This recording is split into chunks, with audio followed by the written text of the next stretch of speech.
Assalamualaikum warahmatullahi wabarakatuh. Waalaikumsalam warahmatullahi wabarakatuh. Ya, teman-teman, hari ini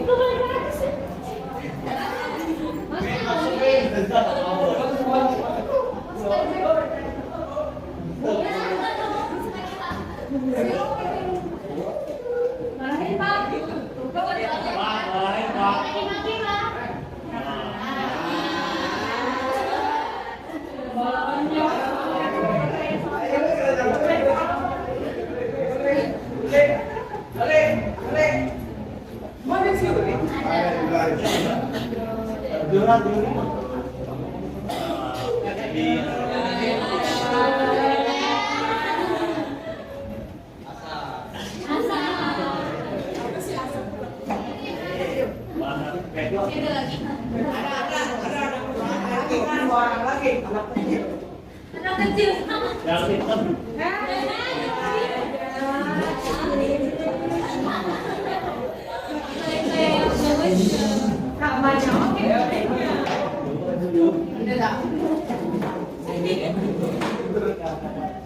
ya lagi ya teman. Kita dari Universitas Perawat. Kita dari Sempurna, prodi hubungan internasional. Kita di sini ingin sosialisasi tentang kekerasan berbasis gender. Ini kan lagi viral nih, kayak ada yang politik, ada yang fighting, ada yang hal sebagainya. Kita akan belajarnya di sini. Ini sosialisasi pertama sebelum lulus. Karena mungkin kalian kawan ketinggalan nih. Perkenalkan semuanya, nama saya Dima. Nama aku Kevin Andri, kalian sama sama. Kenalin nama saya Nurul Hikmah, kalian sama saya Nurul. Perkenalkan, nama saya Frides yang dari Korepi, biasa dipanggil Pria. Perkenalkan, nama saya Dari Pratama, saya bisa dipanggil Pria. Tadi saya Dima ya, panggilan Dima. Teman kami hari ini pasti jadi ini saya, Rio, Ria, Nurul, Nio, dan Nio. Namanya Bener Victor kan?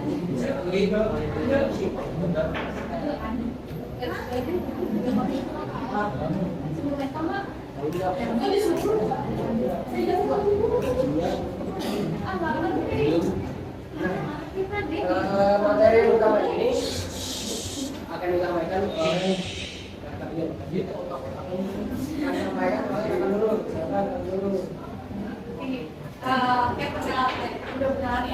Oke teman-teman, di sini kenapa sih kakak-kakak dari Musika ini jauh-jauh sih? Saya datang ke sini mau ngapain? Seperti yang udah dijelaskan sama Kak Tifa tadi, kita tuh mau sosialisasi kekerasan berbasis gender. Nah, kenapa kita mau ngadain sosialisasi? Ini, kita perlu kesadaran terhadap kekerasan berbasis gender. Hal tersebut itu menjadi penting karena seperti yang teman-teman tahu, banyak banget terjadi kekerasan gender di mana-mana. Bahkan mungkin terjadi di sekolah. Slide. Oke. Kesadaran akan kekerasan berbasis gender itu diperlukan untuk mengatasi dan mengakhiri kekerasan terhadap perempuan dan komunitas lainnya. Tapi teman-teman di sini nggak boleh hanya sebatas ke perempuan aja ya, karena laki-laki juga memungkinkan menjadi korban dari kekerasan berbasis gender. Karena kalau misalkan kita telaah kekerasan berbasis gender itu nggak selalu kita menganggapnya sebagai kekerasan. Bahkan mungkin teman-teman pernah melakukan hal tersebut atau mungkin teman-teman menjadi korban kekerasan gender, tapi teman-teman nggak sadar. Next slide.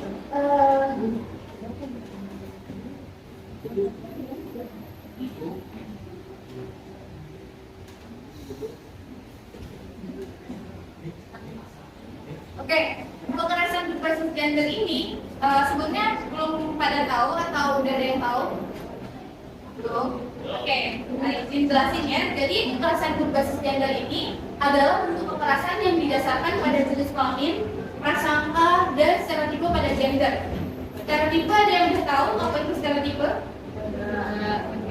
Oke, stereotip itu contoh kecilnya adalah teman-teman kalau anak perempuan itu diharuskan untuk suka sama boneka.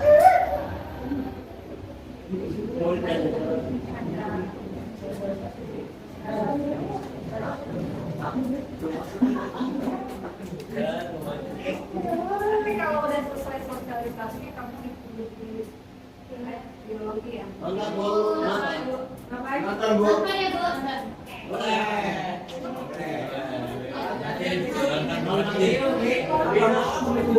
aja Bu.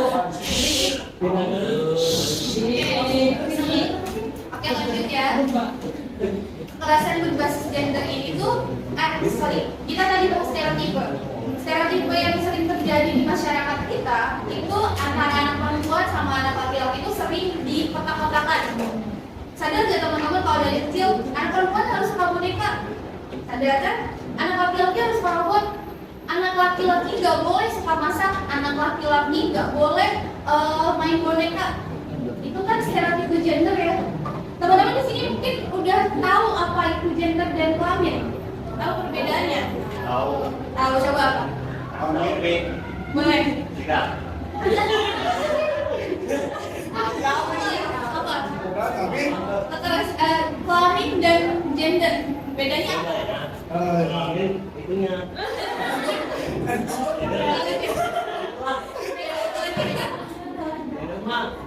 Saya itu cuma perbedaan kan apa sih? Oke, bagus. Aku Aku tahu poinnya. Jadi kelamin itu jenis kelamin yang cuma ada apa aja? Laki-laki dan jadi jenis kelamin ketiga. Kalau gender itu adalah satu bentuk identitas diri yang dibentuk oleh konstruksi sosial. Contohnya apa? Kayak ya kita bisa mendefinisikan diri kita sebagai apa yang kita inginkan. Gak harus kita aku laki-laki tapi aku suka boneka, terus orang-orang mencoba aku, ya udah nggak apa-apa, itu kan kesukaan aku. Atau perempuan nih, aku biasanya tek-tekan, ya udah nggak apa-apa. Itu biasanya terjadi stereotip gender. Kekerasan ini dapat berupa, balik lagi ke kekerasan gender. Kekerasan ini dapat berupa kekerasan fisik, seksual, psikologis atau ekonomi dan dapat terjadi di berbagai tempat, di rumah, di sekolah, terus juga ada di masyarakat, di rumah tangga dan negara. Kenapa di sini aku nyebutin sekolah? Mostly kita dari kelas 1 sampai kelas 6, terus lanjut juga SMP dan sekarang teman-teman udah SMA. Teman-teman bisa hitung nggak dari waktu tersebut tuh berapa banyak waktu teman-teman di sekolah? Banyak banget kan? Kita sekolah 12 tahun. Kalau kakak-kakak udah lulus sekolah 12 tahun dan rata-rata di sekolah tuh kita menghabiskan waktu 6 sampai 7 jam. Teman-teman sekolahnya sampai jam berapa? Jam 3. Dalam kurun waktu 3 tahun pulangnya jam 3 terus. Kita banyak menghabiskan waktu di sekolah. Kalau istilah orang Sunda tuh kalau di jalan gitu, atau itu kalau di sekolah gitu, dan itu benar adanya.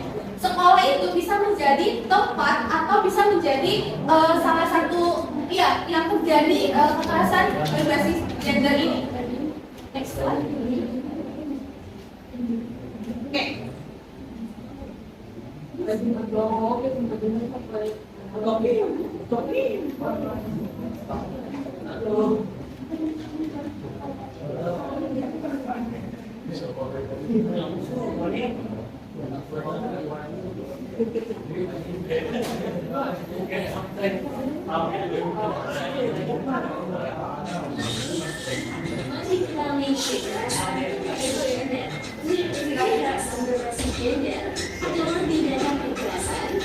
Dilakukan atas dasar identitas gender atau orientasi seksual. Kekerasan adalah setiap perbuatan terhadap seseorang, terutama perempuan, yang berakibat timbulnya kesengsaraan atau penderitaan secara fisik, seksual, psikologis, dan atau pelanggaran rumah tangga, termasuk ancaman untuk melakukan perbuatan pemaksaan atau perampasan kemerdekaan yang melawan hukum.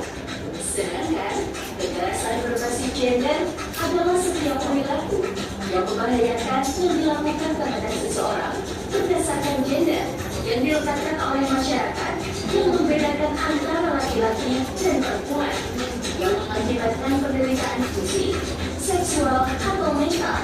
Ancaman akan dilakukan suatu perbuatan membahayakan, pemaksaan, dan atau perilaku lain yang membatasi kebebasan seseorang. Kekerasan berbasis gender disebabkan oleh ketidakadilan gender dan penyalahgunaan kewenangan akibat adanya relasi kuasa yang tidak seimbang dan konstruksi gender yang tidak setara. Siapapun bisa menjadi korban kekerasan berbasis gender, termasuk laki-laki dan kelompok ragam gender dan seksualitas. Namun, perempuan dan kelompok LGBTIQ paling banyak menjadi korban. Berikut ini merupakan bentuk kekerasan berbasis gender: kekerasan fisik, kekerasan seksual, kekerasan psikis, kekerasan sosial dan ekonomi, serta praktik sosial budaya yang membahayakan seperti pelukaan dan pemotongan genitalia perempuan, perkawinan paksa, dan perkawinan anak. Kekerasan berbasis gender dapat terjadi dari berbagai ibadah, masyarakat, dan bahkan negara.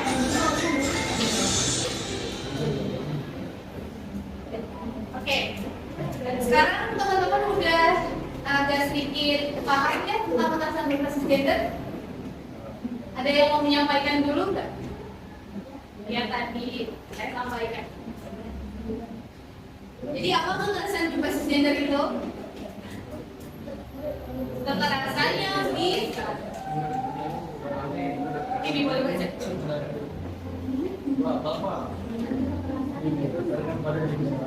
Kekerasannya Ada yang mau baca nggak? ada yang mau baca nggak? Ya, Baca dulu nggak apa-apa. Ayo, ayo. Baca. Ini besar, Bro. Coba. Coba.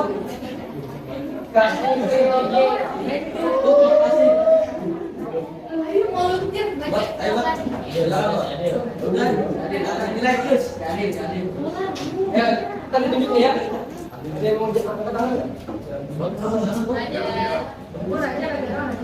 Kamu boleh. Apa itu kekerasan berbasis gender?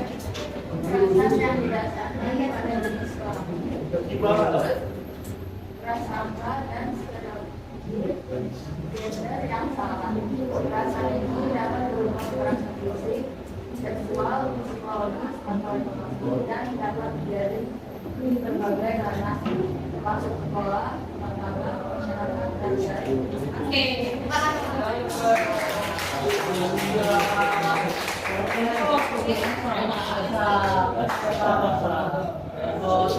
Oke, dari saya kembali lagi ke moderator. Ya, terima kasih ya Kak Dulu. Nah, dari penjelasan Kak Dulu tadi, kita di hubungan internasional itu menjelaskan itu mempelajari tentang gender.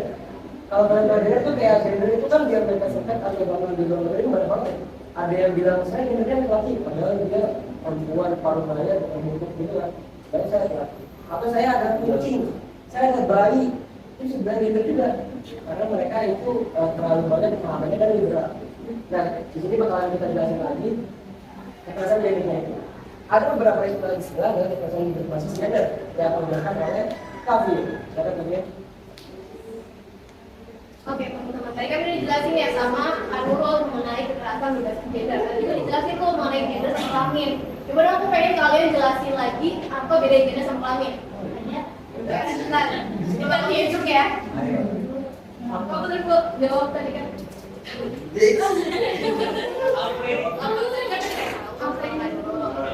Gender sama kelamin bedanya apa? Iya.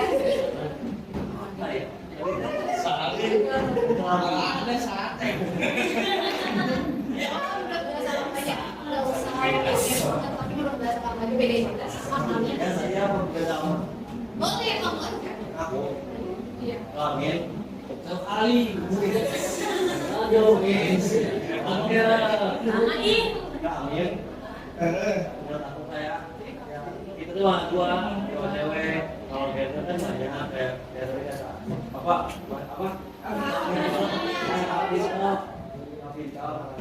makanya dari bayi gitu.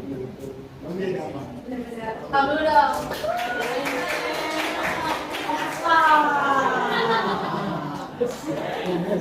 Biasanya ya tadi kenapa masuk ke ini jadi bedain sama kelamin. Jadi sebenarnya itu kalau misalnya kelamin itu secara biologis teman-teman, kalau misalkan perempuan kita nyebutnya vagina. Kalau misalnya laki-laki itu kita nyebutnya penis. Nah kalau misalnya itu lebih ke perilaku nih, misalkan ada cewek kan yang kayak tomboy atau misalkan ada cowok yang lebih suka cewek-cewek itu istilahnya aja. Siapa nih yang kayak gitu? Jaja. Oke, jadi apa? Nah, jadi aku bakal ngejelasin mengenai istilah-istilahnya. Salah satunya yang pertama itu ada yang namanya gaslighting. Ada yang tahu nggak gaslighting? Tahu. Apa? Tahu. Gaslighting. Baca. Terus sihir mana?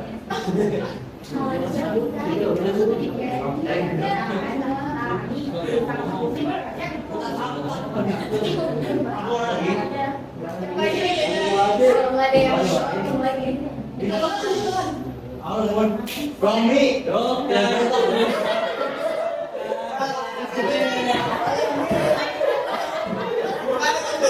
Presiden membawa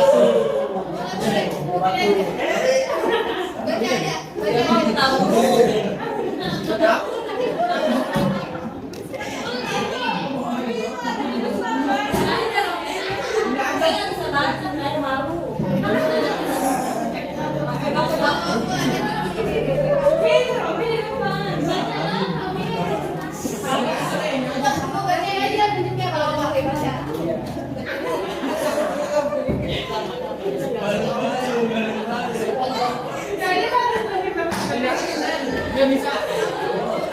Boleh kamu dulu kok, nanti Tuhan dia. Habis. Itu gaslighting. Mukanya ada nggak? Ada psikologi yang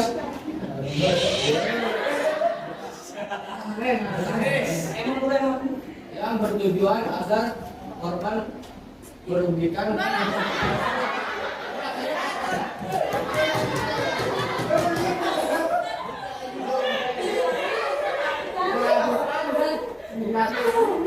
Menyalahkan dirinya sendiri. Hal ini bisa menjadi tanda hubungan yang tidak baik atau toksik.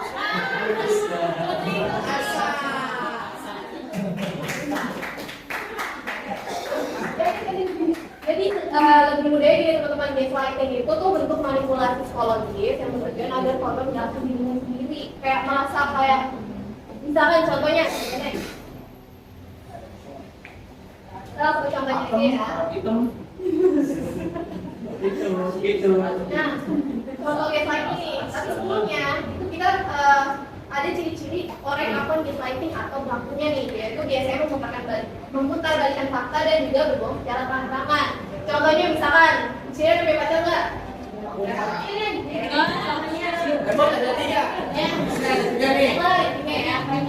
Ya, kalian tuh berbohong pacaran kalian itu, misalkan kalian berbohong pacar kalian tuh selingkuh atau jalan sama cewek atau cowok lain. Nah, biasanya ketika kita berbohong gaslighting atau pelaku si gaslighting ini bakal kayak mau menyalahkan kita sampai kita mempertanyakan, oke ini kayak video itu. Misalkan, ini pacar aku, terus aku masuk dia.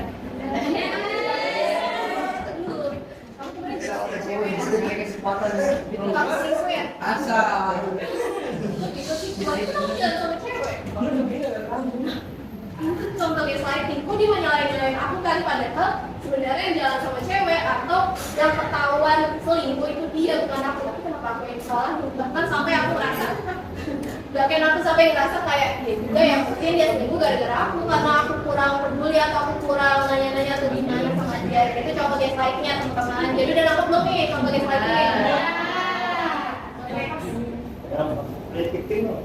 Nanti sabar. Sekarang kita tiga dulu ya. Terus.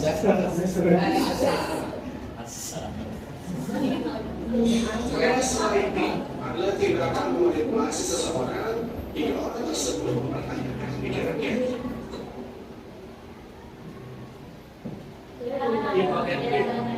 Ya, betul. Seringnya anak hapus.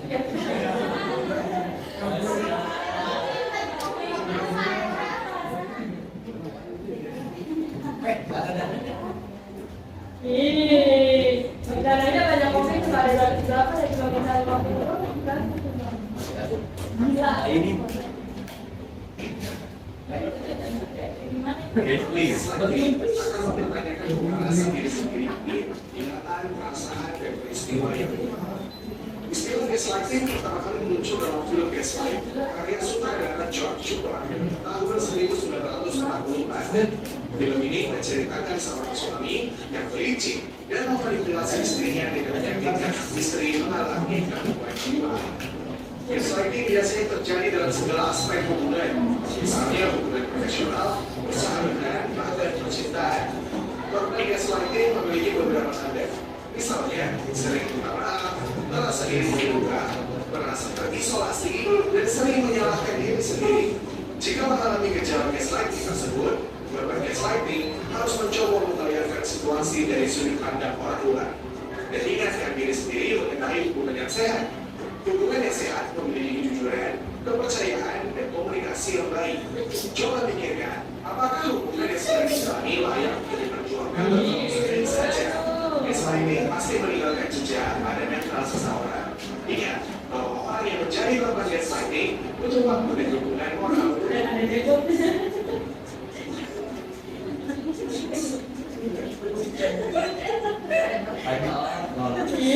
Gaslighting adalah tindakan Nah, tadi udah jelasin lagi ya mengenai gaslighting. Jadi gaslighting itu untuk korban yang khususnya itu dia biasanya mempertanyakan diri sendiri, apalagi kalau misalnya disalahin. Dan kali ini misalnya contohnya kayak punya pacar, terus kalian tiba-tiba disalahin atas hal yang sebenarnya kalian cuma awal yang berjuangin, tapi kok tiba-tiba ngerasa kayak iya juga ya, nah itu gaslighting. Jadi kalian tuh harus hati-hati ya, terus kalian tuh harus pikir lagi nih, kalian bisa dari sudut pandang lain, apakah emang itu salah kalian, kan gak mungkin juga ya, itu juga gaslighting, jadi pelakunya ini menyalahkan kalian. Nah, oke, tadi kan sudah disebut ya playing victim ya. Nah, selanjutnya ini ada playing victim sama victim blaming.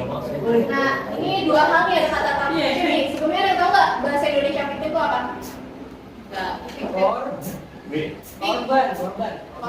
Kalau lawan itu apa? Villain. Lawan itu villain. Kalau kalian nonton nih ya, terus ada yang jalan namanya villain. Terus victim. Oke, di sini ada playing victim dan juga tentunya ya. Di sini ada playing victim sama victim blaming. Aku jelasin dulu ya mengenai playing victim. Jadi gampang ya, playing victim ini tuh perilaku seseorang yang merasa dirinya korban dan sengaja melimpahkan kesalahan kepada orang lain. Nah, tujuannya itu agar membela diri mereka sendiri. Jadi mereka tuh kayak menghindari kesalahan tersebut. Jadi mereka nggak mau mengakui kesalahan tersebut. Jadi mereka melakukan playing victim itu sendiri. Terus kemudian ada yang namanya victim blaming. Jadi victim blaming itu bisa dikatakan kebalikannya lah. Jadi situasi ketika korban itu disalahkan dan dimintai pertanggungjawaban atas apa yang tidak dilakukan. Nah, korban ini juga turut disalahkan atas kasus yang telah menimpanya. Contohnya seperti apa? Next. Nah, sebelum ke contoh, kita ke perbedaannya dulu nih. Sini aku mau jelasin ya, jadi itu playing victim sama victim blaming itu beda. Jadi kayak kontradiktif atau berlawanan. Jadi playing victim itu mudahnya itu merujuk pada pelaku yang melakukan kesalahan namun merasa dirinya korban. Nah, di sini ada yang pernah playing victim nggak sama orang lain? Nggak masuk.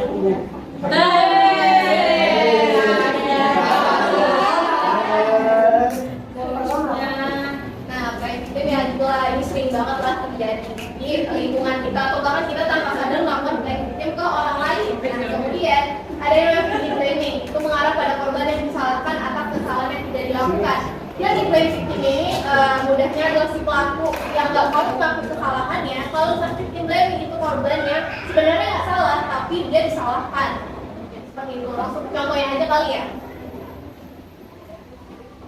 Nah, contohnya seperti apa sih? Nah, di sini kami kok lagi kita peradaban lagi ya. Sabar ya kak.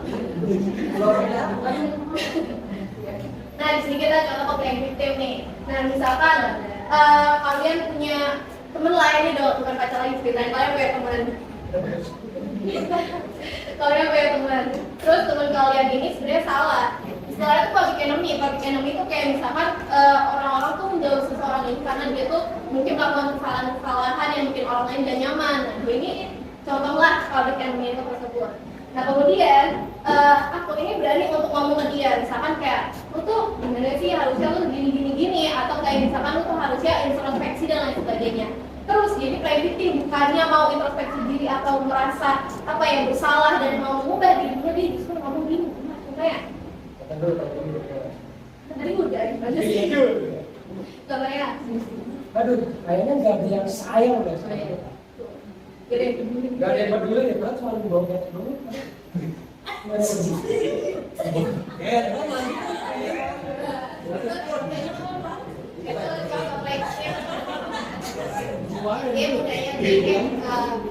Jadi budaya dia ini punya satu kesalahan tapi dia nggak mau sampai itu play victim. Nah kemudian ada victim blaming, misalkan ini contohnya kalinya aku misalkan aku ini semalam ini aku keluar malam karena di suatu hal, terus tiba-tiba pada malam tersebut aku di catcalling, aku digangguin sama cowok-cowok yang ada di pinggir jalan nih, karena nih ceweknya pada ngerasain atas sebelah. Nah itu kayak gitu tuh catcalling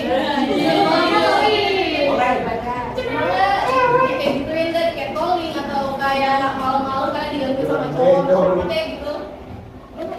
Ada ya. Misalkan aku adalah orang tersebut, dimana aku ini di catcalling dan sebagainya. Terus kayak sepas paginya aku cerita sama temen aku, gimana itu gue tuh jalan ya malam-malam. Terus kayaknya ada yang gue, terus kayak sama-samanya kok. Rasanya malah kayak gini. Ya, siapa suruh cewek keluar malam-malam? Jadi itu kayak menyalahkan korbannya ya, padahal kita sebagai cewek itu kan bebas yang keluar malam kayak mau keluar kapan kayak, tapi ternyata kita punya teman yang model kayak gini, jadi nggak ada contoh aja. Jadi kalau misalnya kalian punya teman yang kayak gini atau misalkan pacar atau keluarga yang menyalahkan kalian atas kesalahan yang nggak kalian lakuin, itu bisa juga contoh dari victim blaming seperti itu teman-teman. Nah next. Yaudah ya, play sama victim blaming. Nah, sebelum lanjutin, mau tanya lagi, apa bedanya play victim sama victim blaming? Datang. Coba ya tadi tunjuk kemana? Nah ini.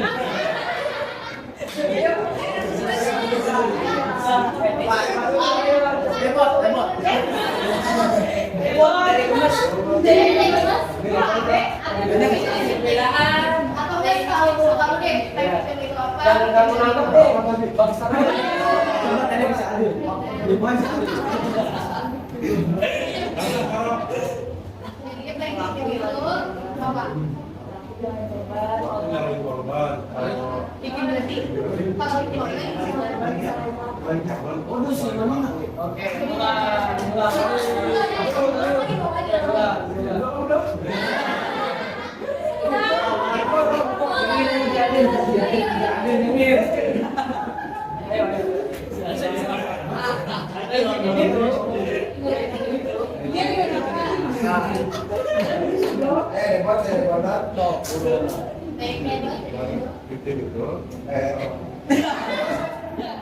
Itu adalah pelaku yang bukan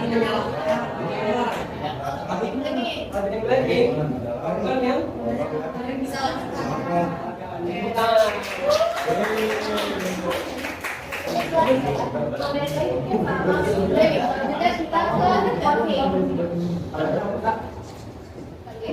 Nah kita ke morphing. Nah ini mungkin teman-teman aslinya sama kata morphing. Sebenarnya morphing ini adalah teknik, misalkan teman-teman misalnya diet atau teman-teman jagoan yang edit atau suatu hal. Nah morphing ini salah satu tekniknya nih teman-teman. Jadi kita ini menggunakan morphing untuk mengubah switch gitu misalkan.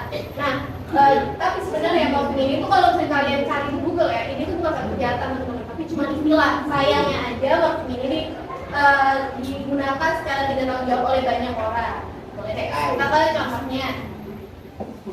Ya, ini loh. Nah, contoh morphing ini sering kali ya, tadi aku udah bilang, secara tidak bertanggung jawab untuk digunakan oleh orang yang mungkin bisa edit atau lain sebagainya untuk melecehkan seseorang secara online ya teman-teman. Jadi tadi kan kita ngomongin ya sliding, play victim, sama victim blaming. Nah itu tuh ranahnya lebih ke dunia nyata atau real life. Sementara di morphing ini kita lebih ke online, ke sosial media, misalkan teman-teman di Twitter atau di TikTok juga bisa.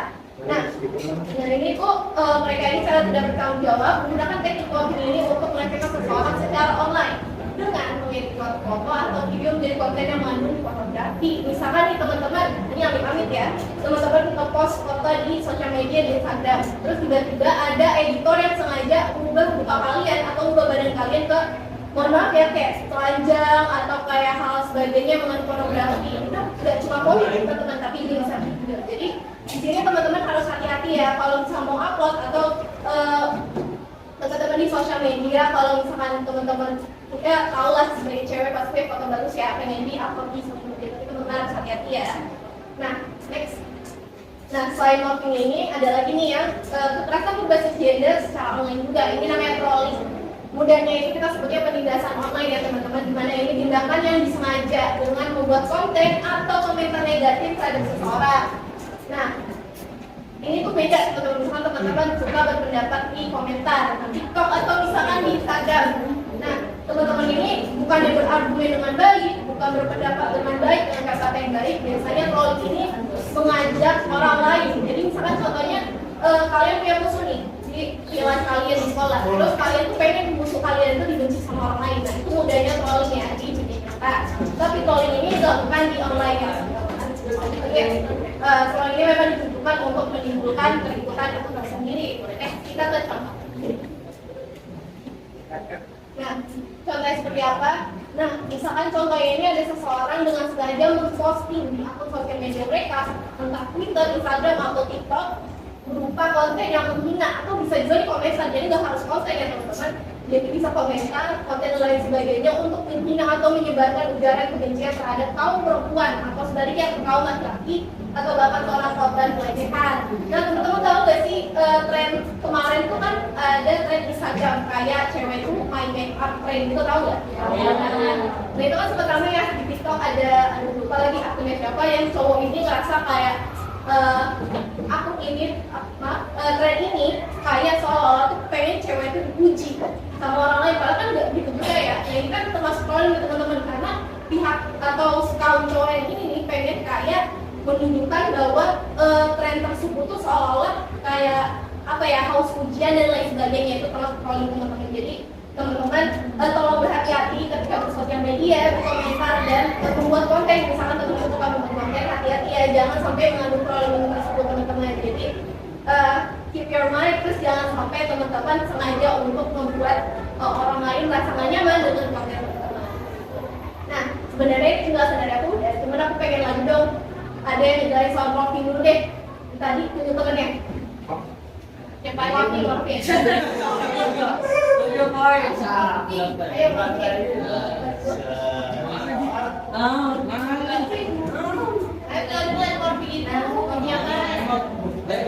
siapa di sini suka kayak gini? Saya udah tahu nih, aku namanya baca aja.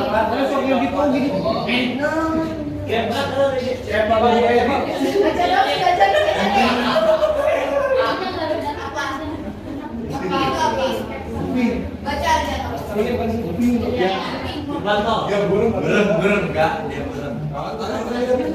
Sun aing PA.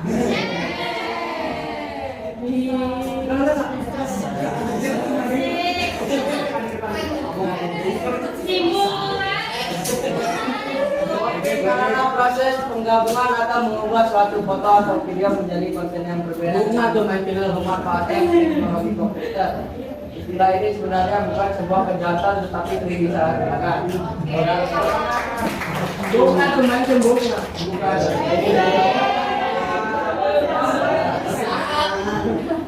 Oke, tadi mau aku ya, salah juga ke trolling nih. Tadi yang tadi tunjuk temennya siapa nih? Saya mau jelasin soal trolling. Bangun. Boleh. Boleh. Boleh. Apa? Ini baca. Trolling atau penindasan online adalah tindakan yang disengaja dengan membuat konten atau komentar negatif terhadap seseorang berbeda dengan berpendapat atau berargumen secara sehat. Trolling memang ditunjukkan untuk menimbulkan keributan.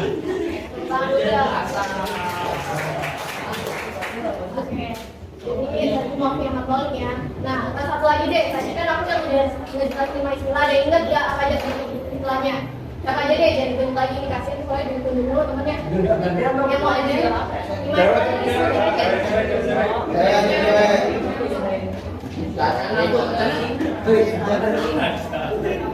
iya, sebutin aja. Dibantuin. Apa yang pertama? Yang kedua? Urutan. Enggak apa, acak aja. Get main game, terus walking sama clothing. Oke, untuk tanggal ini kan kita kasih dulu, kasih bagus, jelasin.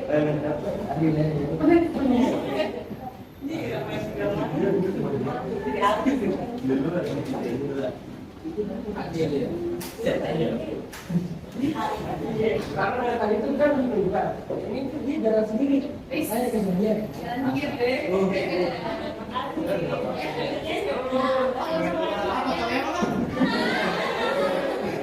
Kalau mau dia nanti jawabnya harus keinginan sendiri, yang tunjuk dulu.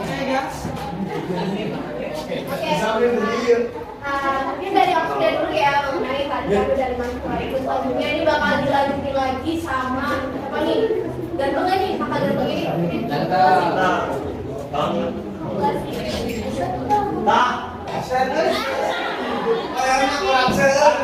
kata yang berikan.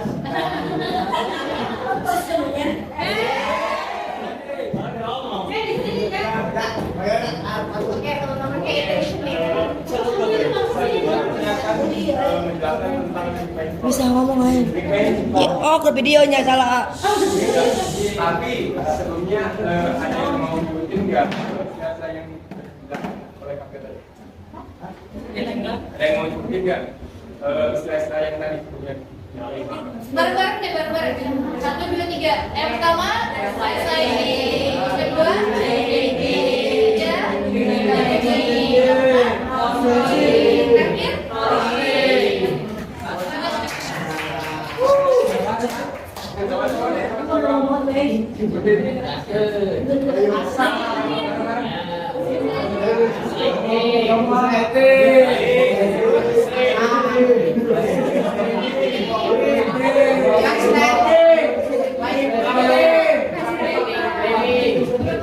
Bisa ngobrol lagi.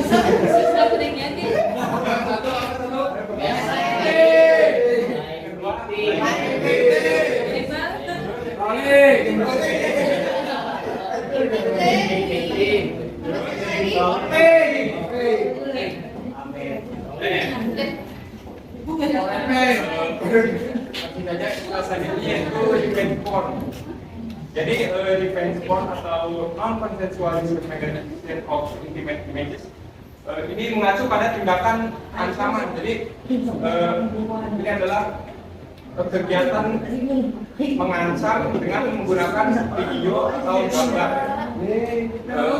yang dilakukan oleh pelaku kepada korbannya. Nah ini biasanya paling sering dilakukan ketika seorang mantan pasangan yang tanpa persetujuan dari korbannya alias mantannya tersebut secara non-konsensual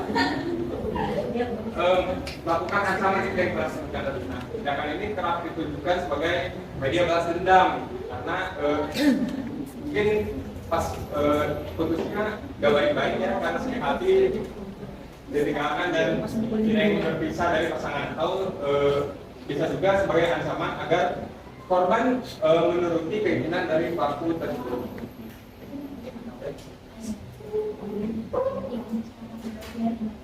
Nah, ini dampak dari kegiatan defense porn. Ya, dari tindakan perempuan defense porn. Nah, ada rasa malu, korban ini akan merasa malu dan bersalah yang secara intens sehingga bilangnya kepercayaan diri, terus ada rasa takut yang berlebihan, perasaan tertekan, PTSD juga, kemudian akan mendapatkan depresi atau terpaksa, putus asa, sehingga pelaku bisa mengisolasi diri dan adanya timbul untuk melakukan keinginan untuk bunuh diri.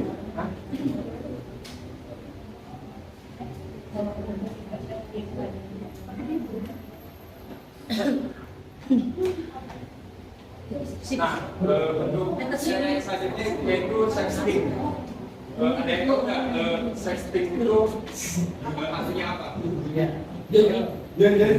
Ada yang tahu sexting nggak apa? Berkembang biak. Bukan. Langsung berdengkong kan yang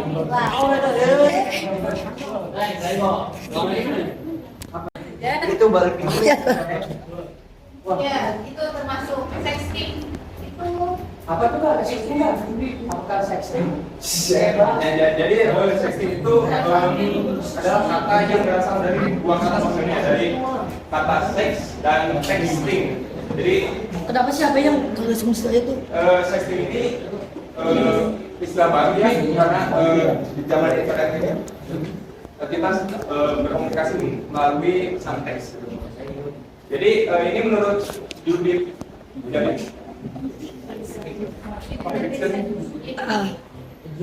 dalam bukunya yang berjudul Sexting, Gender and Scenes yang diluncurkan tahun 2014, dia mengatakan bahwa sexting merupakan aktivitas mengirim pesan atau gambar seksual secara eksplisit atau menonjolkan materi seksual melalui produk teknologi yang terhubung dengan internet, seperti aplikasi pesan teks, WhatsApp, lain, dan juga mungkin media sosial lain seperti Instagram.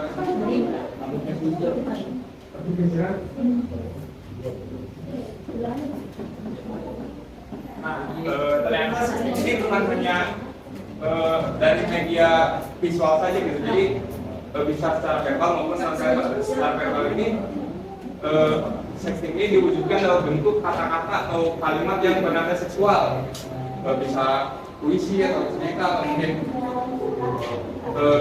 kata-kata yang tidak senonoh kan. Dan selanjutnya yang non-verbal seperti yang tadi kata update tersebut bahwa sexting ini diwujudkan dalam bentuk bisa video, foto, bahkan emoticon juga bisa. Contohnya seperti emoticon terong umum itu ya biasa. Terus juga emoticon. Nah itu bisa disalahgunakan untuk sexting. iya.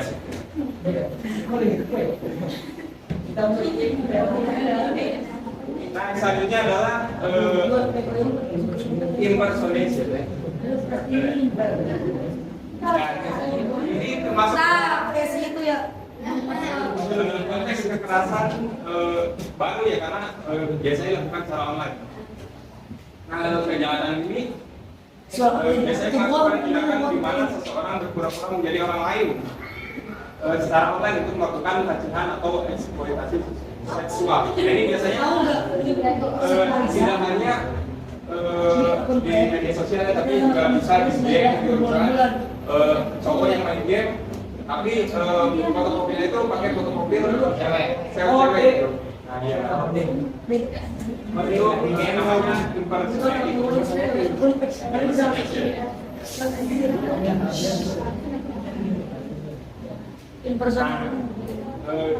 Ini ada contoh impersonation.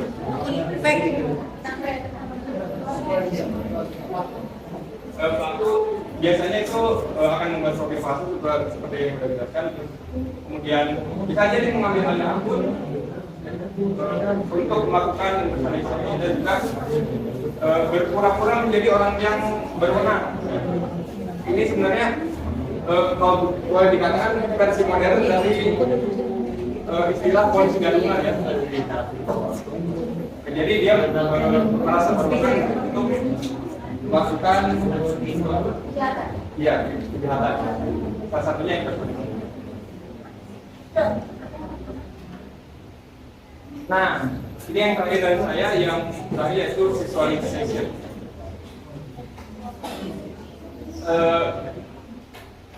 Sebenarnya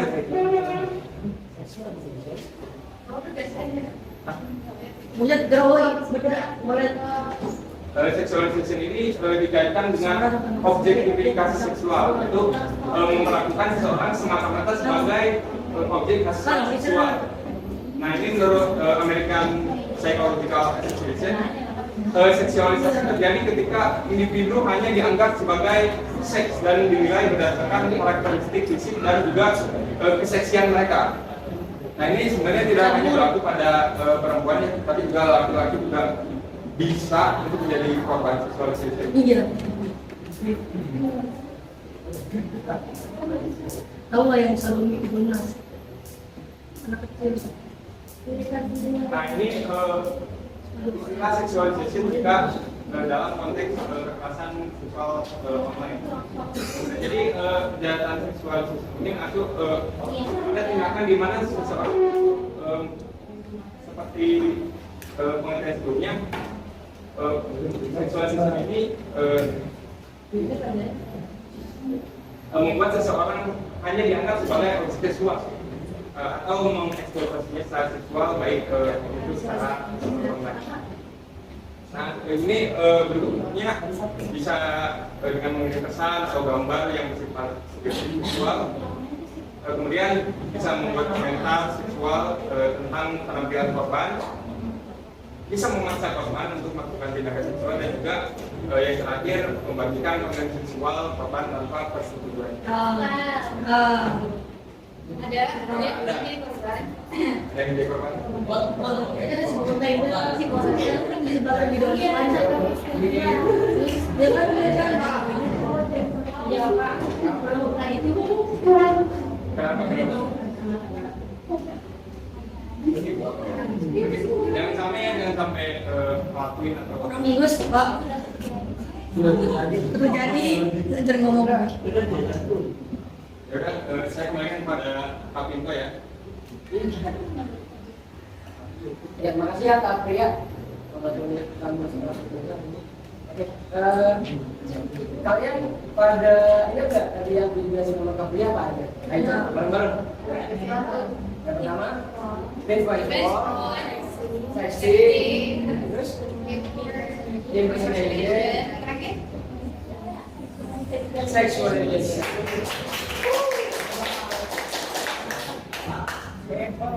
Nah, sampai sini kalian teman-teman mau ada yang nanya dulu nggak tuh dari ada yang sampai ada yang masih bingung nggak dengan istilah-istilah tadi kayak aku nggak paham nih yang ini boleh? Ayo, mau nanya dulu nggak sebelum kita lanjutin lagi nih? Coba, ada yang nanya? Ada yang mau nanya nggak? Boleh. Ya, sexting itu apa sih Kak? Coba, kalau kurang jelas. Sexting itu apa atau impersonation itu kayak gimana sih? Revenge porn itu apa? Apakah benar-benar? Nih, pedanya sedang. Tapi seksual. Kenapa? Enggak. Mau tuh cara kita aing wae. Enggak nanya ke kamu. Mau aing mau bicanya. Coba kata seksual. Coba, tadi tuh sexting kayak mana? Aja Fotonya. itu menurut gua seksual. Seksual tuh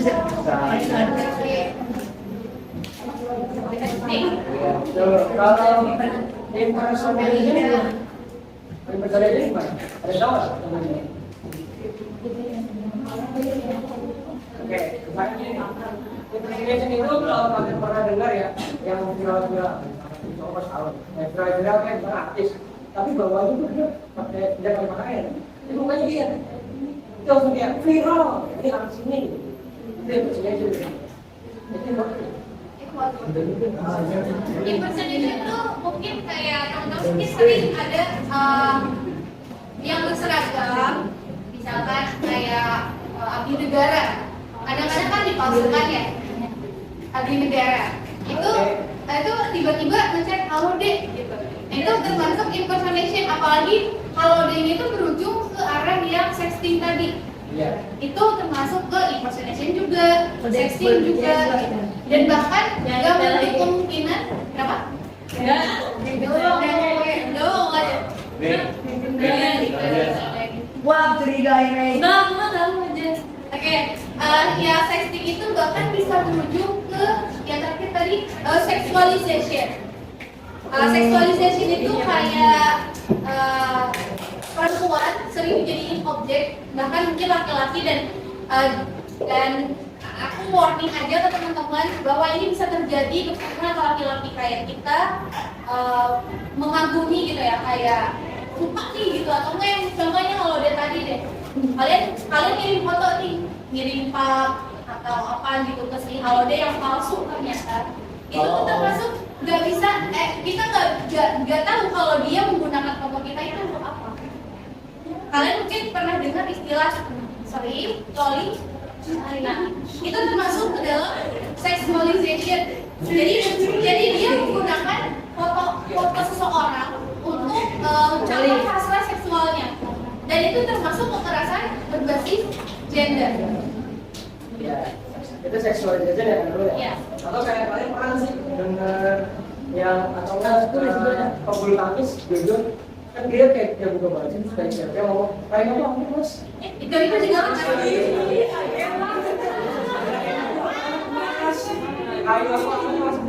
atau kayak misalkan kalian mau pas nih ya, terus kerja sekalian nih, di kantor ada tuh latihan kemarin di KM yang udah terima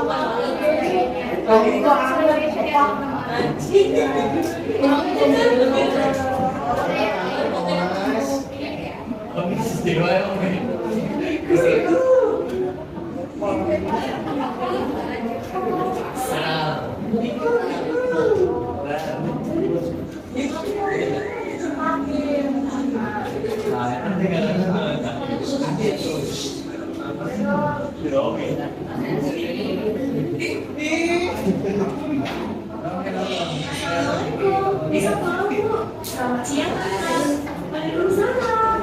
Loh, kok cinta Bu? Tadi pas jalan pulang, bisa dipanggil-panggil dan disiuling sama orang-orang yang nongkrong di pinggir jalan dekat perempatan sana. Terus mereka minta nomor telepon segala. Ih, risih banget deh Bu. Ya ampun, tapi kamu gak apa-apa. Ya gak apa-apa sih, tapi sebel banget sama orang-orang itu. Nah, yaudah, bisa mandi dulu ya Bu. Permisi Tante. Padahal biasanya bisa pulang anak-anak aja loh. Ya ampun, iya Bu, itu sih udah termasuk kekerasan seksual Bu. Oh gitu ya Bu? Iya Bu. Kekerasan seksual merupakan setiap tindakan satu paksa yang dilakukan oleh begini ya, atau sekelompok orang selain dapat melakukan pemeriksaan atau kemudian secara singkat mengekspresikan seksual pada seseorang. Kekerasan seksual adalah perjalanan dan tindakan seksual yang dilakukan kepada sekitar mengenai 400 merupakan kasus kekerasan seksual yang terjadi sejak tahun 2011 hingga 2019. Kekerasan seksual dapat menjadi jenis kekerasan. Bila kekerasan seksual terjadi pada orang lain hingga pada semua orang yang kamu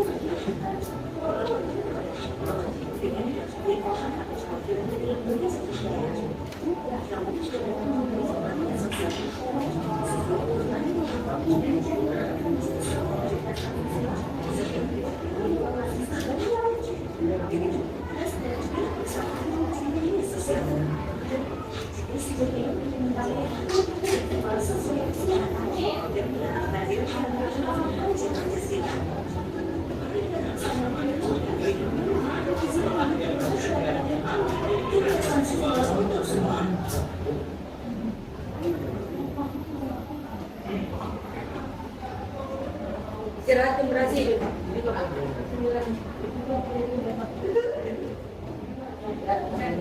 Tadi kalian sudah menonton video tentang catcalling. Di dalam video itu kan ada kayak orang jalan cewek ini di catcalling itu kan. Pak, minta nomor teleponnya dong kayak kim. Ya. pengalaman ya. Iya, jadi catcalling.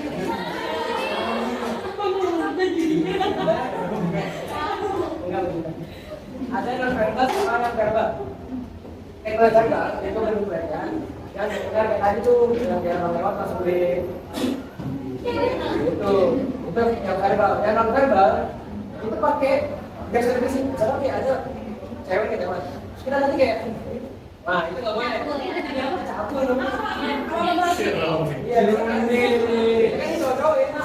Cowok nih kadang kayak ada cewek cakep gitu. Nah, ini oke, itu kita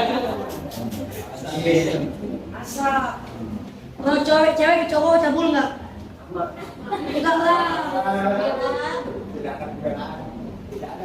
Kan cewek selalu benar. Kayaknya Ini kan, dari mana sih kak? Cara pakai support atau pakai poli? Kayak mana? Kalian nih sebagai cewek, kalian yang bilang kayak ada yang gitu kayak samperin orangnya, tahu nggak? Namanya, kasih. Kan nggak semua orang berani kak. Nah, justru itu. dari Kami konfrontasi,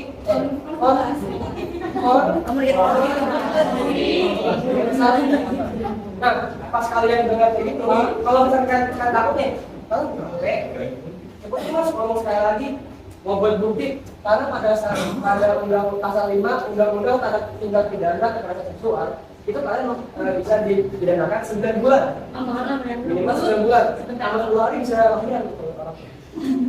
Dan juga paling denda itu paling banyak 10 juta. 10 juta mas cuma ngomong cewek, 10 juta mas masih mau itu nih teman-teman, jangan pada takut, jangan kayak ada yang gitu kayak mas senang gitu kan kayak jangan, itu kalian salah teman. Ini kekerasan terus dia Ya godain lagi lah bang. wah, Aman. 9 bulan satu saya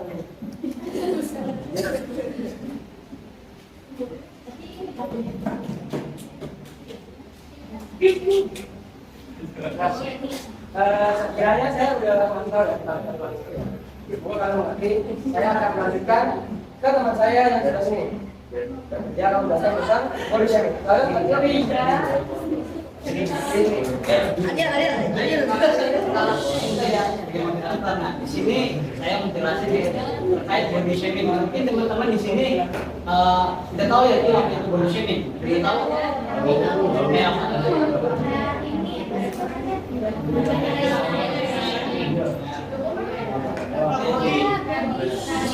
Saya mau jelasin ya terkait apa sih itu body shaming. Nah, body shaming itu adalah aku mengkritik atau mengomentari fisik atau tubuh diri sendiri atau orang lain. Ibaratkan itu kita menghina fisik orang lain seperti itu ya. Nah, hari ini dapat berita, komentar, sindiran atau bentuk pertanyaan. Kalian yang kita pertanyakan fisik orang lain itu sendiri. Nah, body shaming dapat dilakukan secara langsung maupun tidak langsung. Dan ini dapat memiliki dampak negatif pada kesehatan mental korban, juga terus mungkin keseharian tubuh korban, dan aktivitas tubuh korban, aktivitas keseharian korban, maaf ya. Juga mungkin ada gangguan makan, dan juga depresi berat nih dari korban itu sendiri, dan krisis kurangnya percaya diri. Nah mungkin kalau percaya diri ini kita mempertanyakan gitu, apa diri kita sendiri gitu, kok aku gini ya, kok aku jelek ya, kayak gitu contohnya. Aku mau sedikit cerita aja terkait pengalaman pribadi nih pas SMP juga SMA nih seperti teman-teman ya. Jadi di saat saya SMP itu teman-teman saya nih, di teman-teman lain ya, teman-teman kelas juga teman-teman di kelas lain gitu. Mereka itu di depan saya langsung itu menghina diri saya. Soalnya seperti ini. Tuh, lihat tuh, biasanya itu kecil, kurus gitu kan, pendek gitu. Dan juga ini bener ini fakta ya. Saya juga mengalami itu. Dan juga mungkin teman-teman tahu game cowok kan? Ada karakter goblin namanya. Tahu kan goblin? Tahu. Nama goblin ini dia teman-teman saya itu menghina saya nih. Dia tuh mukanya di kepalanya kayak goblin gitu kan. Kupingnya kecil gitu kan, lebar gitu. Juga mungkin hidungnya itu kempot gitu ya, kempot. Nah itu termasuk tindakan body shaming ini teman-teman. Jadi teman-teman nggak boleh melakukan body shaming ya teman-teman sendiri nih, teman-teman sebaya atau mungkin ke adik-adiknya, adik-adik teman-teman di rumah atau kepada orang di sekitar yang nggak dikenal gitu. Itu termasuk kejahatan kekerasan seksual. Ini juga berdampak pada korban, korban maksudnya itu korban dari body shaming ini, dia jadi merasa kurang percaya diri, jadi dia mungkin setiap malam itu dia depresi berat gitu, karena mungkin pada siang harinya memang mendapat apa namanya kegiatan body shaming ini. Mungkin itu yang bisa saya jelaskan ya teman-teman. Jadi saya kembalikan ke aktivitas di pendekatan. Terima kasih ya. Oh, udah bahasa Indo. Nah teman-teman, itu namanya body shaming. Kalau kalian pernah main TikTok ya, nanti ada komen-komen, wih gablok, gede stroller, atau enggak, wih ini nobel bro, wih Itu itu body shaming. Padahal sebenarnya ini tentang wanita yang berbadan badan besar. Tadi atas komen itu, wih ada di bro, itu nggak boleh. Yang penting body shaming. Kak, mau nanya boleh nggak? Boleh. So. Kalau misalnya ada yang ledek, saya mau bawa awak, itu nggak boleh shaming nggak masuknya? Badan. Saya gini, si Raja mau badan gitu. Boleh. Kalau ada yang salah itu body shaming bukan? Sebenarnya kalau mentor dia Itu bukan body shaming guys, karena itu kan body shaming. Tapi itu bukan maksud. Tapi ya saran saya sih, jangan langsung di-enter dulu. Takutnya nanti sama kayak Kak enter. Kita kayak takutnya nanti ada orang yang menghina. Ya bagus kok dong Kak, biar dia tahu diri bahwa badannya bau. Nah, kayak gitu tuh bisa diatasi dengan itu baik-baik. Jangan langsung konfront di depan orangnya kan. Kalau misalkan kita konfront di depan orangnya, apalagi di depan banyak orang, justru kita akan melakukan hal apa ya, kayak dia akan merasa malu di depan banyak orang. Jadi boleh nih kalau misalkan Jadi mulai nggak boleh. ya misalkan contohnya nih ya, boleh dong nanti lo beli deodoran atau kayak gimana, itu boleh banget secara baik-baik. Jangan langsung kayak apalagi banyak orang nih, kamu bau badan ya gini itu nggak boleh. Nggak pernah sih sejak kayak gitu. Iya jangan ya gitu. Takutnya ada yang kamu mati nggak sih? Jangan.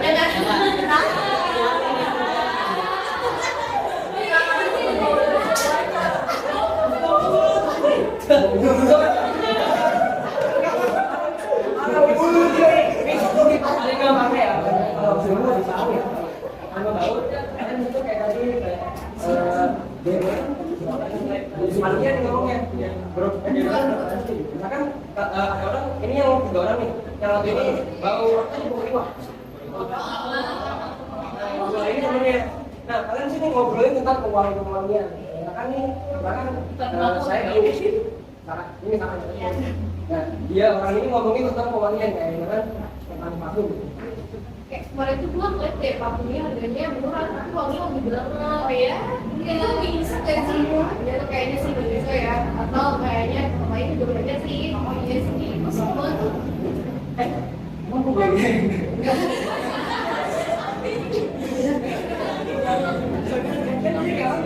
Wah, menarik juga nih. Wanginya mau sebalik gitu. Tapi kan kalau orang yang memang nggak bakal mikir ke situ Kak. Oh tapi kan tutup bawa bau. Iya, kalau itu lo udah tergantung masing-masing ya. Kecuali dia tuh yang udah bau banget gitu. Nah, jangan kan kalau jalan tuh ada hijau-hijau. Tak tahu tiba-tiba lo gitu. Aku bau ini. Pasti di beda. Iwan. ya bau kayak teh kan sepanjang Sudah berapa nih?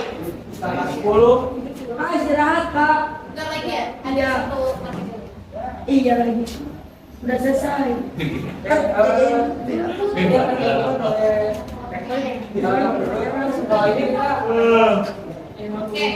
di sini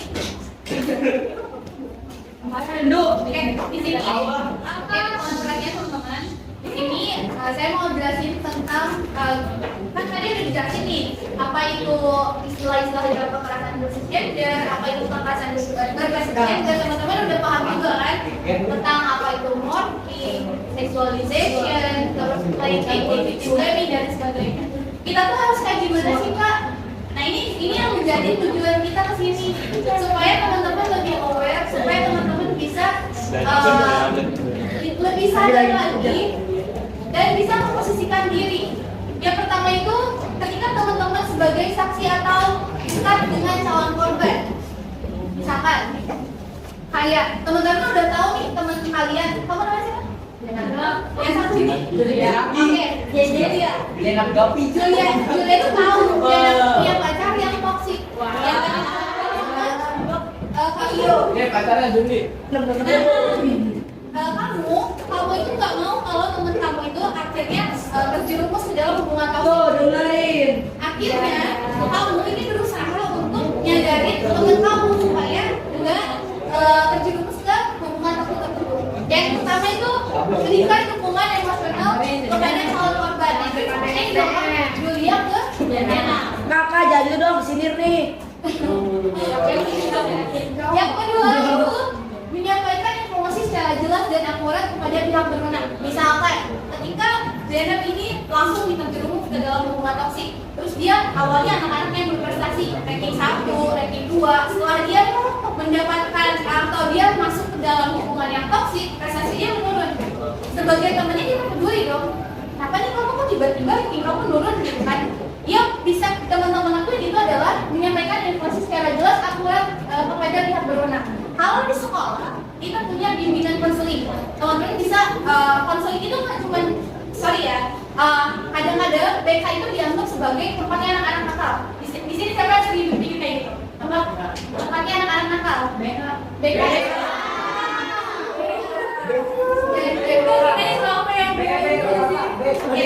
Jadi biasanya kalau di sekolah aku dulu tuh sering banget kalau BK tuh aku nggak mau ke BK soalnya misalnya sama anak-anak nakal doang gitu. Padahal nggak kayak gitu. Kalau kita ada permasalahan tugas, kalau kita ada permasalahan tentang kenapa sih prestasi kita menurun, bisa konsultasi ke BK. Itu juga yang bisa dilakukan ketika teman-teman sebagai saksi dan dekat dengan calon korban. Jadi ayo bawa aja temen gue ke BK gitu. Ayo dibicarakan dengan pihak berwenang. Selanjutnya itu berada di pihak korban. Kenapa? Kamu udah tahu kalau teman kamu ini korban hubungan toksik. Jadi kamu harus ada di pihak dia. Kecuali ya ada pengecualian ketika memang dia juga melakukan hubungan yang toksik. Maksudnya kayak dia kamu tuh nggak tahu, kamu nggak jelas, buram banget dia itu korban atau pelaku. Nah kayak gitu, itu teman-teman harus aware karena teman-teman udah dikasih pemahaman tadi yang namanya pindah dan play game. Jadi aku harap teman-teman setelah ini bisa membedakan apakah dia pelakunya atau dia korbannya.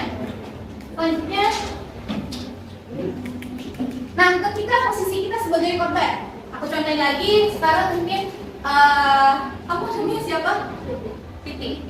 Oke, Siti sebagai korban dari body shaming, misal Siti itu bisa meminta pertolongan kepada orang yang terpercaya. Kamu dibully sama siapa? Aku. Oke, contohnya nanti kamu bisa tuh ngomong ke nanti kayak aku minta pertolongan kamu dong, yang sebelah sana Senja. ya oke. Senja itu kenapa sih kamu beli aku? Kalian bisa minta tolong ke orang yang kalian percaya. Atau ketika itu nggak bisa, it doesn't work, ya nggak bekerja. Kalau misalkan kalian minta tolong ke teman orang yang nggak bekerja, kalian di sekolah ini kan ada BK. Lagi-lagi bisa menghubungi bimbingan konseling, tapi dalam hal ini untuk menyelesaikan permasalahan, bukan untuk mengadukan yang enggak. Justru jangan justru kayak gitu ya teman-teman. Tolong dihindari. Nah, selanjutnya ini mungkin lebih ke arah kekerasan gender yang non fisik yang tadi sudah disebutkan sama KPA atau Kamio juga. Kamio itu tentang kekerasan yang ada di media sosial. Kan teman-teman pakainya apa ya? Bisa tuh didokumentasikan dan bisa dilaporkan. Kalau gimana kan kalau ini terjadi di sekolah? Kayak kan kalian di sini yang diperbolehkan ya bawa HP. Misalkan kalian melihat atau kalian sendiri sebagai korban, bisa tuh kayak recording, kayak merekam suaranya, atau kalau kalian sempat bisa merekam videonya dan kalian bisa melakukan hal tersebut lewat video itu. Jadi itu sebagai alat bukti. Selanjutnya segera bawa ke fasilitas kesehatan dan hukum terdekat. Menurut saya pemahaman untuk ketika kita sebagai korban, kita sadar kita pernah berbuat salah. Saya ambil contoh pengalaman saya pribadi. Ketika saya sadar membuat kesalahan, ketika ada masalah dalam hidup saya, itu saya bingung, sempat aduh saya gimana lagi ya. Saya pernah menjadi pelaku dan saya pernah menjadi korban, dan pada akhirnya saya memutuskan untuk ke psikolog. Saya memutuskan untuk kayaknya itu bisa deh saya selesaiin. Kayaknya saya butuh deh penanganan medis. Kayaknya saya butuh deh ke psikolog atau ke psikiater. Akhirnya saya pilih untuk ke psikolog. Itu yang bisa dilakukan oleh teman-teman ketika teman-teman sadar bahwa teman-teman menjadi korban, atau kayak sadar teman-teman bukan korban, sadar teman-teman membutuhkan pertolongan. Itu bisa dibawa ke fasilitas medis. Dan kalau teman-teman punya kekuatan, bukan punya kekuatan ya, istilahnya kayak teman-teman harus banget ketika konteksnya dalam hal ini kekerasan yang parah, itu bisa melaporkan ke fasilitas hukum. Contohnya ke polisi, terus juga ke Komnas HAM. Nah, bisa menghubungi layanan bantuan, bisa ke kepolisian, Komnas HAM, ke Komnas Perempuan. Dan karena ini di Karawang, ya, oke, aku izin untuk mempromosikan sedikit. Jadi teman-teman udah ada yang kenal Amnesty? Amnesty. Jadi Amnesty itu satu organisasi yang bergerak di bidang HAM, dan aku tergabung di Amnesty chapter Musika. Jadi teman-teman kalau misalkan ada membutuhkan advokasi atau bantuan kayak, aduh saya nggak bisa nih nyelesain ini sendiri dan saya bingung kalau ini harus ditindaklanjuti kemana, ke kepolisian kah, ke Komnas HAM kah? Kayak kalian membutuhkan advokasi untuk kasus yang kalian alami, itu teman-teman boleh banget masuk DM amnesty.unsika. Itu ada Instagramnya, teman-teman boleh cari. Next. Kalau nggak dibalas gimana? Insya Allah dibalas. Kalau nggak dibalas, Oke, selanjutnya ada sebagai pendamping korban. Nah, kalau sebagai pendamping korban itu ranahnya bukan kekerasan yang memang bisa diselesaikan secara baik-baik, tapi pendamping korban ini lebih ke ketika kasus tersebut dibawa ke ranah hukum, ke fasilitas hukum. Teman-teman biasanya yang menjadi pendamping korban itu kalau misalkan ya, misal kalian mendapatkan atau mengalami kasus yang sangat ini kayak sampai membuat fisik kalian terluka, sampai kalian punya bukti nih, kalian udah punya bukti, punya saksi juga, teman-teman boleh bawa, misalkan kayak ayo kita ke BK, kita laporin si A tentang kejahatan ini, tentang ini dan ini. Itu BK itu bisa menjadi pendamping korban tadi. Untuk menjadi pendamping korban ada 3 poin. Yang pertama itu prinsip dia menyalahkan korban, karena dalam hal ini korban udah punya bukti, korban udah punya kayak kekerasan fisik yang terjadi ke dia tuh ya udah ada buktinya gitu, dan korban juga udah punya saksi. Yang kedua itu membantu pemulihan untuk korban. Pendamping korban itu biasanya memang ranahnya itu lebih ke yang profesional. Biasanya yang tadi saya sebutkan BK, dan ketika teman-teman ke kepolisian mungkin akan mendapatkan kuasa hukum, pengacara. Nah itu bisa menjadi pendamping korban. Oke, selanjutnya itu mendampingi dalam proses hukum jika dibutuhkan. Jadi dalam tanda kutip jika dibutuhkan ya atas persetujuan korban. Kalau korban yang mau pendampingnya itu untuk mendampingi ke ranah hukum ya silahkan gitu. Kalau enggak pun berarti korban itu cukup kuat untuk menyelesaikan kasusnya itu sendiri di ranah hukum. Oke, dari saya cukup sekian. Terima kasih. Saya kembalikan ke kami.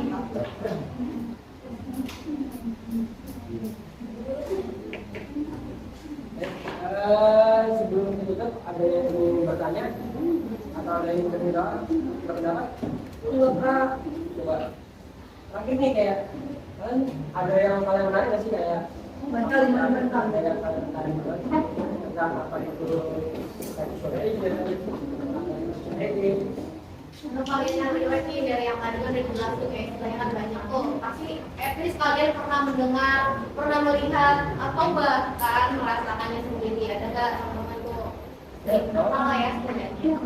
Mungkin teman-teman pengen nanya misalnya penanganannya tuh gimana sih Kak? Kalau misalkan dislighting, di dan sebagainya, nah itu seperti apa penanganannya? Kalian bisa tanya nih.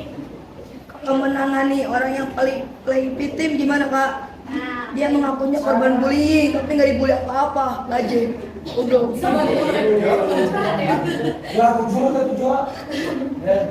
Cara mengatasi orang yang katanya pernah bully karena ada. Nih, jadi dia ngakunya dibully sama aku, tapi padahal nggak dibully, dianya kepedean. Gitu, kepedean. Dia menyebarkan hoax bahwa dia dibully, sampai bilang ke BK segala macam. Menanggapinya gimana, Kak? Oke, dalam hal ini tuh konteks temenan ya. Kalian itu temenan kan, kayak Temen enggak ada. Enggak. Enggak teman juga. Enggak. Kenal. Cuman sekelas aja. Oh iya, sekelas tuh ya. Karena sekelas. Maksudnya waktu SMP gitu. Oh, SMP. Iya. Oke, yang bisa dilakukan itu pertama kali teman-teman kalau apalagi kalau konteksnya temennya kalau konteksnya teman, alangkah baiknya bisa dengan konfront dan tapi langsung orangnya. Jangan kemudian kamu justru mengadukannya ke orang lain lagi, dan itu akan menyebar teman-teman. Jadi bisa dilakukan dengan konfront, ngomongin baik-baik. Kamu itu udah salah justru di sini.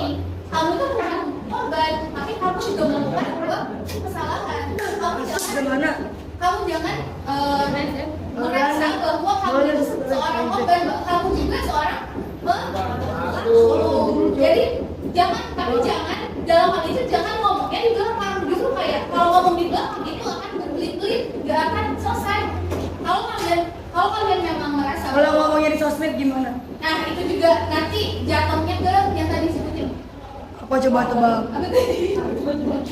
Trolling. Itu nanti jatuhnya ke situ. Karena kalian bisa tidak langsung menyebarkan ujaran kebencian, hal negatif. Nah itu nggak boleh, itu sebaiknya dihindari.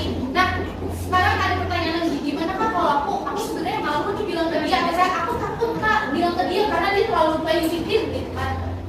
Yang bisa nggak dilakukan sama teman-teman? Cut off. Ku market off nak. Nih kak gini deh kak, kalau nih ya. Coba nih kak. Nih misalnya gini kak. Oh begini ya, kita siapa? Ayo. Nih mau gimana ya? Kita kan kesal nih kakak nih ya. Nah, nih kakak mau beli aku gitu kan ya. Terus, nah gitu kakak malah menyebarkan hoax bahwa aku yang ngebully kakak kan. Terus aku kesel dong, dia ngomong kakak nggak bisa, tapi kakak gitu kan. Terus ya aku nyindir doang dong misalnya. Salah nggak aku? Enggak lah, salah ada. Oke, berarti kondisinya itu benar-benar personal banget ya. Jadi kamu kena juga kan, kamu kayak, aduh kok gue yang dibully, gue yang disalahin gitu. Kayak gitu kan? Bukan. Jadi kayak gue yang ngebully, gue yang disalahin. Nah gitu, bukan. Iya.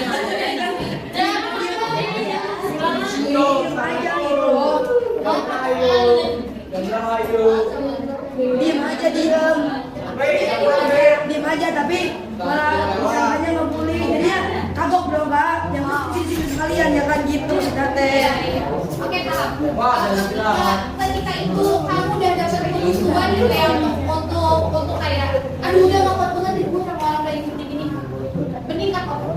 Karena kamu tidak bertanggung jawab atas respon seseorang terhadap diri kamu. Jadi yang aku pelajarin itu ketika orang lain udah berpendapat kayak mereka tuh dia tuh nyalahin aku mulu gitu. Ya udah terserah gimana dia. Yang penting aku dengan teguh dengan pendirian aku bahwa dalam hal itu dia juga nggak sepenuhnya salah. Dia juga nggak sepenuhnya benar dan aku juga nggak sepenuhnya benar. Ada Jadi kunci PDW nya banyak. PDW nya banyak. iya, kalau selama kita lakukan itu, kalau gini ya, kalau udah benar-benar menghadapi orang yang playing victim kayak gitu, ini beneran kata aja, kalian jangan gak usah berhubungan lagi. Itu bukan berarti kalian jahat, itu bukan berarti kalian memutus silaturahmi. Enggak sama sekali teman-teman. Justru itu tuh demi kebaikan kalian masing-masing, bukan hanya kebaikan kita sendiri, tapi kebaikannya dia juga, kebaikannya kita juga. Biar dia sadar, dia mendapatkan journey-nya dia, mendapatkan perjalanannya dia. Yang paling terakhir bisa kita lakukan setelah cut-off, dia berdoa semoga dia kedepannya nggak kayak gitu lagi. Dan yang paling ampuh yang aku alami, semoga dia nggak bertemu sosok seperti dia di kehidupannya.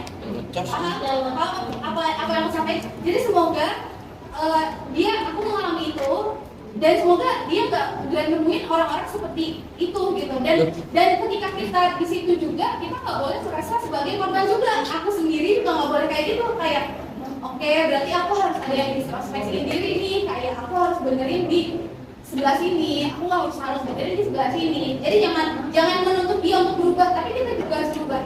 Kayak gitu ya. Dapat dipahami teman-teman? Ada yang bertanyakan lagi? Terima kasih ya. Baik, nanti kita udah pada rumah, mana pada lapar ya?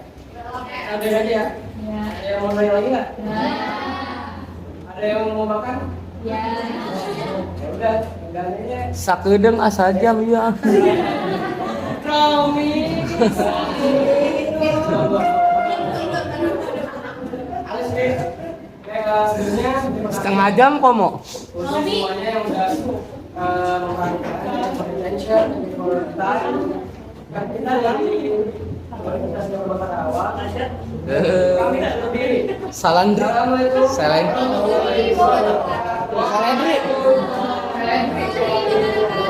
Seledri.